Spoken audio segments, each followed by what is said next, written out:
નમસ્કાર, હું છું પ્રિયા અને તમે જોઈ રહ્યા છો જનતા કી જાણકારી ન્યૂઝ। નજર કરીએ આજના સમાચાર ઉપર। ડીસામાં ભક્તિ અને ગૌ સેવાનો અનોખો ત્રિવેણી સંગમ। જલિયાણ ગૌશાળામાં ઉમટ્યું માનવ મેરામણ। પવિત્ર અધિક માસ નિમિત્તે ડીસાના કાંઠ રોડ પર ભક્તિનો રંગાયો રંગ।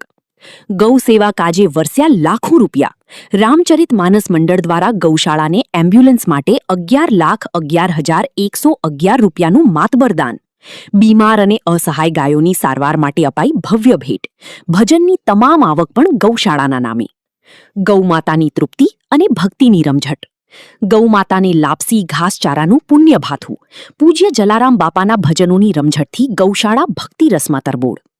રવિવારના પવિત્ર દિવસે હરિભક્તોએ ગૌમાતાની આરાધના કરી ધન્યતા અનુભવી।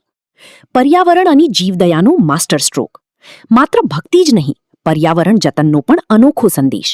કાળજાળ ગરમીમાં પક્ષીઓ માટે કરાયું મોટું કામ।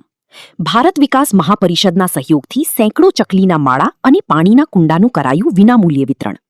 માનવતા અને જીવદયાનું ઉત્કૃષ્ટ ઉદાહરણ। જલિયાણ ગૌસેવા ટ્રસ્ટના કાર્યકરોની ભારે જહેમતથી કાર્યક્રમ બન્યો સુપરહિટ। અહેવાલ રિપોર્ટ ભરત ઠક્કર, ડીસા, બનાસકાંઠા। जलाराम बापा की भाई मात की गौ माता की।